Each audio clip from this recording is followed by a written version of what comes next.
नमस्कार, आप देख रहे हैं दैनिक पोस्ट। इस समय हम उत्तर प्रदेश में हैं और बताना चाहेंगे आपको कि 10वीं 12वीं का रिजल्ट आ चुका है और हमारे साथ श्रेयांश यादव हैं जो कि 10वीं में 95 प्लस रैंक लेके आए हैं। क्या कहना चाहेंगे परसेंटेज?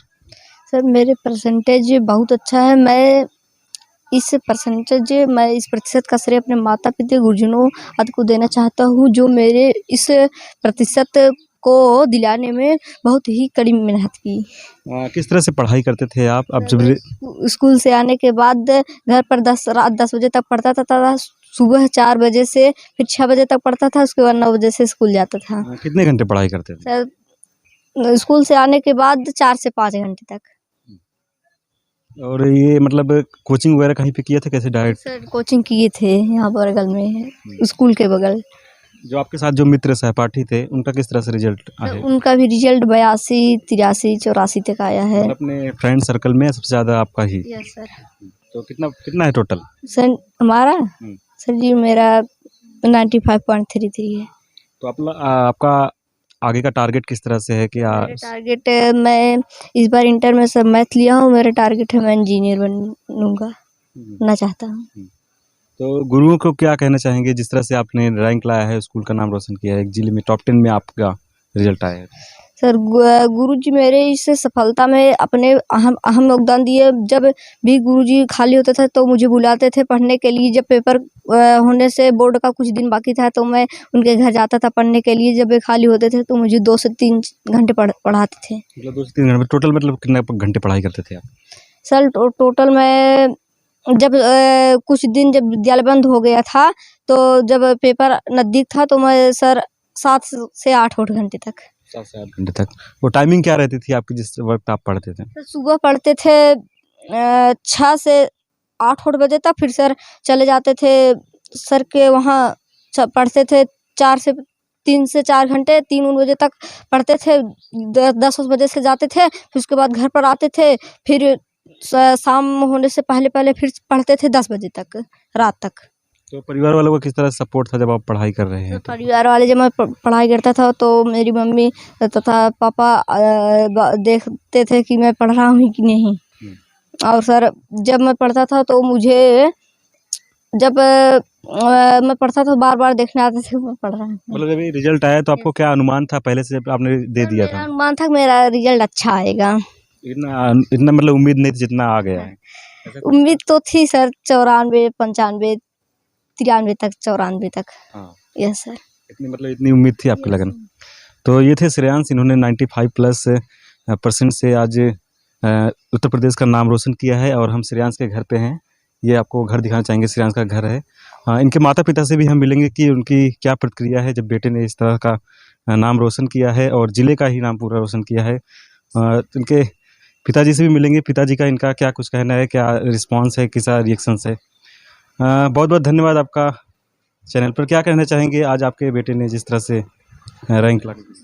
इस बेटे के रैंक से जो नंबर लाया है मेरा बेटा, यह मेरे जीवन के खुशियों में सबसे प्रथम खुशी महसूस हो रही है मुझे। मतलब किस तरह से पढ़ाई करवाते थे आप अपने बच्चों को? इस बच्चे की पढ़ाई जो है शाम 6 बजे से 10 बजे तक 4 घंटा बच्चा पढ़ता था। उसके बाद सूत जाता था, फिर यह 4 बजे नेट फिर उठ जाता था। उसके बाद सुबह होते होते पढ़ाई करने के बाद फिर वो मंजन वगैरह करने के बाद फिर कोचिंग चला जाता था, फिर तुरंत स्कूल, फिर स्कूल से आने के बाद फिर कोचिंग। इस तरीके से इस बच्चे की पढ़ाई हुई है। मतलब आप लोग बच्चे को पढ़ा रहे थे तो आप लोग की क्या उम्मीद थी, कितना परसेंटेज आएगा, ऐसा कुछ उम्मीद था आपको? जी बिल्कुल था, आत्मविश्वास कॉन्फिडेंस था मुझे, इसलिए कि बच्चा मेरा जो है प्रतिभाशाली था। जो कोचिंग पढ़ाते थे सर जी, जब टेस्ट लिया करते थे तो वो भी फ़ोन पर बताते थे कि आपका बच्चा जो है मेरे सभी छात्रों में वो टॉप किया है। तो इसलिए मेरा आत्मविश्वास पहले से ही बना हुआ था और वह बच्चा उस आत्मविश्वास पर खरा उतरा। तो आज के दिन किस तरह से खुशी महसूस कर रहे हैं आप? आज की खुशी तो मैं अपने लाइफ में शायद इतना खुश नहीं हुआ था कभी। मतलब अभी जब रिजल्ट नहीं आता आपको क्या लगता है कि बच्चों को कुछ दबाव था, आप ऐसा कुछ दबाव देते थे आप लोग पढ़ने के लिए, लिखने के लिए? ऐसा इसलिए नहीं था क्योंकि मुझे कॉन्फिडेंस था इस बच्चे के ऊपर, इसकी प्रतिभा पर। तो इसलिए मैं बहुत मतलब गंभीर था कि मतलब मेरा बच्चा अवश्य ही टॉप करेगा। बहुत से माता पिता अपने बच्चों के ऊपर दबाव डालते हैं कि इतना परसेंटेज लाना है, ऐसा लाना, ऐसा कुछ? ऐसी कोई बात नहीं थी। बच्चे को मैं केवल इतना कहता था कि बेटा मेहनत करो और परिश्रम का फल मीठा होता है और परिश्रम करोगे तो निश्चित ही आपका परिणाम अच्छा आएगा। तो आप लोगों का कैसा क्वालिफिकेशन रहा था जब पहले आप लोग पढ़ रहे थे तो जब हम पढ़ रहे थे तो उस समय जो है मतलब जो बोर्ड का ये सिस्टम था कुछ उस समय दूसरा था। यह आज के समय के हिसाब से नहीं था। तो उस समय जो है अ, जो शिक्षा का व्यवस्था थी मतलब वह आज के हिसाब से वो अलग था। मतलब अभी टेक्नोलॉजी का दौर है तो किस तरह से बच्चों को एडजस्ट करते हैं आप लोग? तो इस टेक्नोलॉजी के दौर में बच्चे की जो रुझान है वह इनकी सोच जो है वह इंजीनियर की तरफ अधिक दिखाई दे रहा है, बच्चे की जो सोच है। हम इनकी माता से भी मिलेंगे श्रेयांश की। क्या कहना चाहेंगे आज जिस तरह से बच्चे ने आपके टॉप किया हुआ है, टॉप 10 में आपका नाम आया है, तो किस तरह से देखती हैं आप लोग?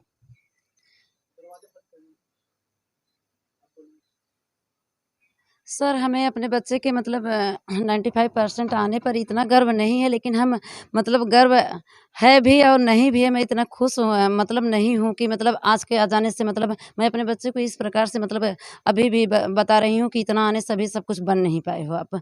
मतलब ये नहीं आज जो हो गया सो हो गया, अगली बार के मतलब सिर्फ मतलब आगे की तैयारी करो, मतलब अपनी किताब उठाओ और पढ़ो। इससे जो है मतलब आज ये तो जो है मतलब सफलता की मतलब ये प्रथम सीढ़ी है जिस पर अभी जो है प्रथम मतलब पैर रख दिए हो, लेकिन अभी इससे जो है मतलब यही जो है मतलब जीवन के लक्ष्य को हमेशा जो है मतलब जितना पढ़ोगे उतना आगे बढ़ पाओगे।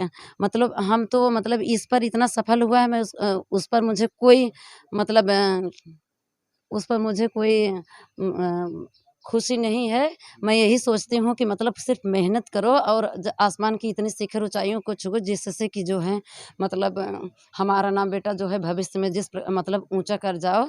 आज की खुशी से तो मैं खुश हूँ, लेकिन इतना नहीं हूँ। मेरा उद्देश्य यही है कि हमारे बच्चे पढ़ लिख कर आगे जो है मतलब इतना आगे बढ़ें कि अपने गाँव और अपने घर का सबका नाम जो है रोशन करें। यही मेरा उद्देश्य है। और मैं बच्चे को इस तरह से जब 4 साल के थे तभी से मैं इन दोनों बच्चों के पीछे इतना मेहनत कर रही हूँ कि मतलब स्वयं पढ़ाती थी। मतलब आपका भी एजुकेशन काफ़ी अच्छा खासा था, एक इंटरव्यू में देखा सर तो। जैसे कि मैं मतलब इंटर बायोलॉजी से मतलब की थी, उसके बाद जो है हमारी आर्थिक स्थिति ठीक न होने के कारण मैं बीएससी एमएससी नहीं कर पाई। उसके बाद मैंने बीए कर दिया, बीए करने के बाद मेरी शादी हो गई, फिर अपना ये गृहस्थी वाला जीवन में मतलब एडजस्ट हो गई। इस प्रकार से मैं आगे मतलब मुझे शिक्षा लेने का अवसर नहीं मिला, लेकिन मैंने यह सोचा कि मतलब अब हमारी शिक्षा तो मतलब यहीं तक ख़त्म हो गई। लेकिन जब मैं पढ़ती थी तो मेरी भी शिक्षा इस तरह से थी कि मैंने भी जो है मतलब अपने कॉलेज में हमेशा जो है प्रिंसिपल और मैनेजर के द्वारा मतलब और टीचर मतलब अपने अध्यापकों के द्वारा हमेशा जो है मतलब सम्मान पाती थी। और है टेक्नोलॉजी का काफ़ी दौर है, मोबाइल का भी प्रभाव है बच्चों के ऊपर, तो आप लोग किस तरह से उसे मैनेज करते थे? क्योंकि आजकल के बच्चे ज़्यादातर मोबाइल पे ही अपना समय व्यक्त। सर ये बात है कि मतलब कक्षा 8 तक जब मेरा बेटा कक्षा 7-8 में था तो मेरे पास बड़ी मोबाइल नहीं थी। मतलब छोटी वाली मोबाइल यूज़ करती थी। इसके पहले तो मोबाइल पाता नहीं था, लेकिन मैं मतलब अपने गांव के पंचायत मित्र यानी ग्राम रोजगार सेवक होने के कारण मुझे मजबूरी बस मतलब फिर बड़ी वाली मोबाइल ख़रीदना पड़ा। तो मोबाइल ख़रीद लेने के बाद वह तो मोबाइल मतलब उनके पिताजी के पास हमेशा रहती थी। ये बच्चे को मतलब उसको देते नहीं थे कभी। लेकिन कभी चांस मतलब दिन भर इनके पिताजी घर पर नहीं रहते थे, बिजनेस किए थे, लेकिन शाम को आ जाते थे बच्चे जब मोबाइल पर मतलब पढ़ते समय फिर मोबाइल देखने की कोशिश करते थे तो हम और इनके पिताजी तुरंत मोबाइल ले लेते थे। मतलब मोबाइल ज़्यादा इन लोगों को टच करने नहीं दिया, और मतलब अगर बहुत परेशान कर देते तो पढ़ने के बाद हम 15-20 मिनट तक टाइम दे देते थे, बस इतना टाइम तक तुम्हें मोबाइल देखना है, उसके बाद हम तुरंत फिर ले लेते थे। एक आखिरी सवाल है, अभी बच्चे ने आपका टॉप किया है, जो और भी पेरेंट्स हैं उनको क्या मैसेज करना चाहेंगी शिक्षा को लेकर? क्योंकि अभी भी कहीं न कहीं कुछ हाँ रहता है सर। दबाव पेरेंट्स का।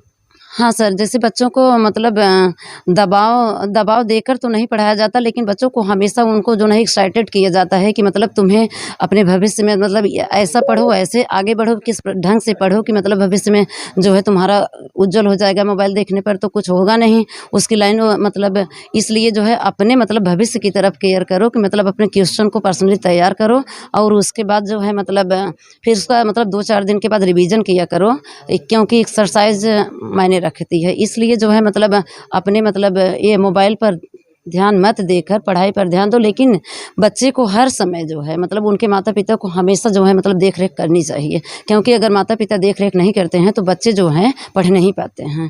तो मतलब जितना टीचर वहाँ पर जो है मतलब स्कूल में देख रेख नहीं करते हैं, उससे अधिक देख रेख हम अपने बच्चों के अपने घर पर करती हूँ। और कभी मतलब समय मिल जाने पर, क्योंकि मैं अकेली हूँ लेकिन समय मिल जाता है तो मतलब खुद ही बैठती हूँ और इन लोगों से क्वेश्चन करती हूँ, चाहे इंग्लिश का हो चाहे मैथ का हो। मतलब क्वेश्चन करने के बाद मतलब पढ़ाती भी हूँ। छोटे आज 2 साल से मतलब समय न मिलने के बाद मतलब ये श्रेयस की कोचिंग लगा दी गई कि मतलब हमेशा हमारे पास टाइम नहीं था, लेकिन हम पढ़ाने में खुद ही सक्सेस थे कि इंग्लिश अब भी पढ़ाती हूँ इन बच्चों को। बहुत बहुत धन्यवाद हमारे साथ जुड़े रहने के लिए। ऐसे ही और भी लोगों से हम मिलाएंगे। देखते रहिए दैनिक पोस्ट।